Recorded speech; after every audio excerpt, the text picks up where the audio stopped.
এইখানে রাজনৈতিক দলগুলোকে নানাভাবে মাইনাস ফর্মুলার মধ্যে নিয়ে গিয়ে নানা কিছু করার কথা ছিল। সুতরাং যে অভিজ্ঞতার মধ্যে দিয়ে গেছে রাজনৈতিক দলগুলো, সেই অভিজ্ঞতা যাতে তাদের নানান প্রশ্ন উত্থাপিত হবে যদি এমন কোনো লক্ষণ দেখা যায়।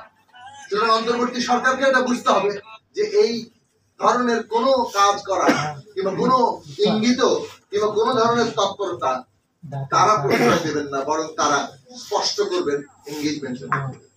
আবার যে অভ্যুত্থানের শক্তি সৃষ্টি হয়েছে ছাত্র জনতা, যে ছাত্র জনতা চায় ব্যবস্থার বদল, সেটাকে যদি কোনো না কোনো ভাবে আমরা ভাবি যে না এগুলো সময়ের সাথে সাথে পুরনোটাই আবার জায়গা করে নিবে আগের মতো করে, 90-এর পরবর্তী যেভাবে ঘটেছে, এইবার বোধহয় সেটা বড় আকারে আমরা বাধার সম্মুখীন হব। কেননা এই বাংলাদেশের মানুষের যে ঐক্যটা এইবার ছাত্র জনতার মধ্যে তৈরি হয়েছে, সেই ঐক্যটাকে প্রতিপক্ষ বানানো রাজনৈতিক দলগুলোর জন্য বড় আকারের ভুল। ধন্যবাদ আপনাদের সবাইকে। ধন্যবাদ।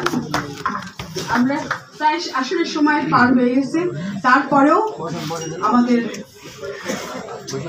বেশি না, এখন আমি